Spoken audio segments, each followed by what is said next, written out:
अस्सलाम वालेकुम। मैं हूं शानवाज़ बुखारी। आप देख रहे हैं बुखारी एकेडमी में एक नया टॉपिक लेके आया हूं आप लोगों के लिए।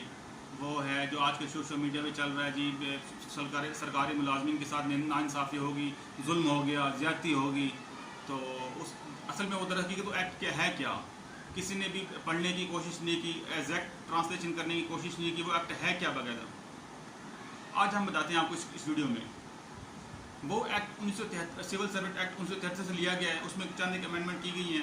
उस एक्ट को 20 अप्रैल 2020 को उसको पार्लियामान से मंजूर करा लिया गया था और उसको फिर नाफिज अमल कर दिया गया पाकिस्तान में। लेकिन ये चीज़ यहाँ एक चीज़ बता चलूँ, ये एक्ट सिर्फ और सिर्फ फेडरल मुलाजमीन के लिए है। अब आते हैं यहाँ की टॉपिक की तरफ।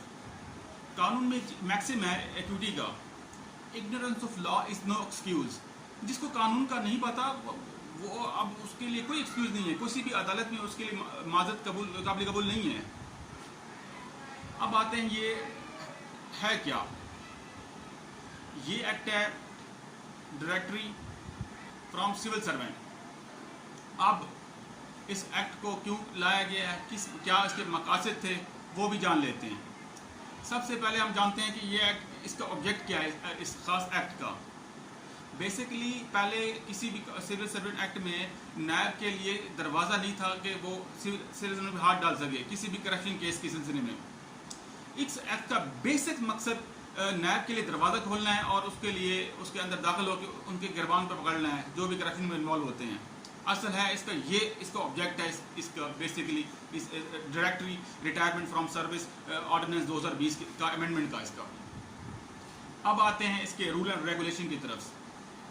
इसके 3-4 बेसिक क्लासेस हैं, इसके रूल्स हैं, वो मैं आपको बता देता हूँ।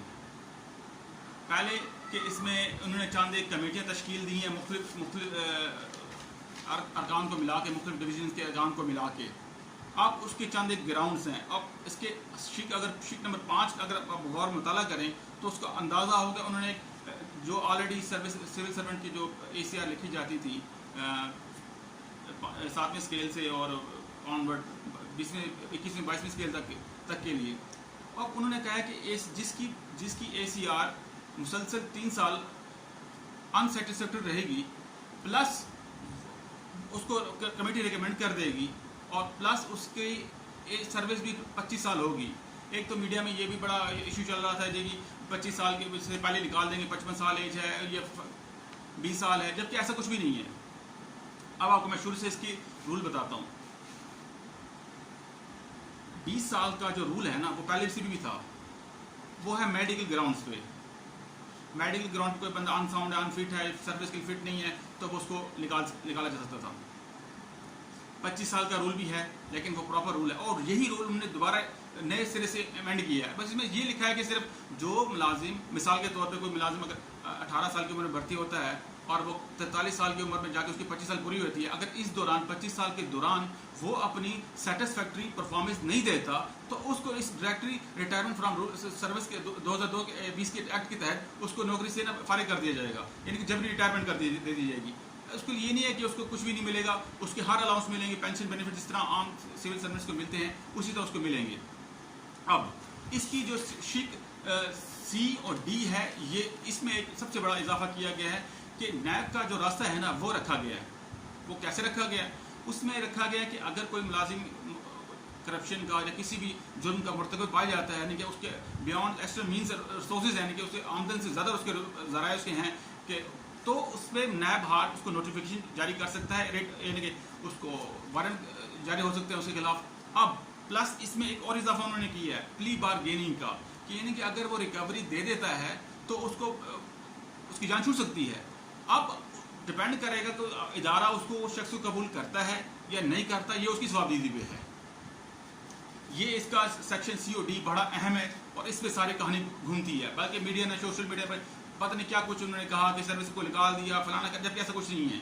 जबकि कैलकुलेट फार्मूला है, जो शख्स 18 में होगा वो 43 साल में वो अगर वो सर्टिफिकेट नहीं देता तो उसका निकाल बहाल करेंगे। अगर वो 30 साल तक सर्विस उसकी अपॉइंटमेंट उसकी 30 साल की एज में होती है तो डेफिनेटली वो 55 साल में वो अगर उसने एज से 25 साल तक अगर वो अपनी सेटिस्फैक्ट्री नहीं दिखाता, कारकर्दगी उसकी जांची जाएगी, पूरा रिकॉर्ड मुकम्मल रखा जाएगा। अगर तो सैटिस्फाई पाया गया फिर तो ठीक है, फिर तो कोई इशू नहीं है, लेकिन जांच पड़ताल ये होती रहेगी साथ साथ। अब आते हैं इसकी कमेटी उन्होंने तश्कील दी हर इदारे से, एस्टैब्लिशमेंट डिवीज़न से, लॉ से, फिनांस से, एक सेक्रेटरी बैठेगी, कमेटी बैठेगी, वो उसको डायरेक्ट रूल देखी जाएगी। तो हाँ, एक बात यहाँ बताना भूल गया हूँ, जो करप्शन के इन्वॉल्वमेंट है वो एक स्पेसिफिक उन्होंने क्राइटेरिया रखा है, ये नहीं कि सारे मुलाजमीन को उन्होंने नोटिस दे देने, सबको स्पेसिफिक इसमें ब्यूरोक्रेसी को रगड़ा देने के लिए उन्होंने एक स्पेसिफिक कानून पास किया है, और किसी के लिए ऐसी नहीं, लेकिन फिर भी ये उनके लिए भी तंबीह होगी कि वो भी ऐसा मत करें कि अगर कुछ कर रहे हैं तो ईमानदारी से काम करें। अगर भी किसी मुलाजिम की जांच पड़ताल होती है तो बाकायदा डिपार्टमेंटल इंक्वायरी होती है, तो उसकी इनको जिस तरह आपको पता है कि अगर किसी डिपार्टमेंट को कुछ भी अगर करप्शन या कुछ भी इंजाम साबित होने के लिए तो सबसे पहले डिपार्टमेंटल इंक्वायरी होती है, तो उसके लिए वो उसको शौकात नोटिस देंगे, पर्सनल हियरिंग का मौका देंगे। अगर वो पर्सनल हियरिंग में अगर वो नाकाम होता है अपने जवाब दे के अपनी, अगर वो कहता है कि मैं अच्छी परफॉर्मेंस दे रहा हूँ, अगर आपने जांचा नहीं है तो उसको मेरे दोबारा से मेरी 8 से 9 मेरी तहकीकात कर दें कि मेरी परफॉर्मेंस अच्छी है या नहीं है। ये है इसका आज का ये टॉपिक, और ये आपको उम्मीद है कि पसंद आएगा। लाइक और सब्सक्राइब ज़रूर कीजिएगा। खुदा हाफिज़।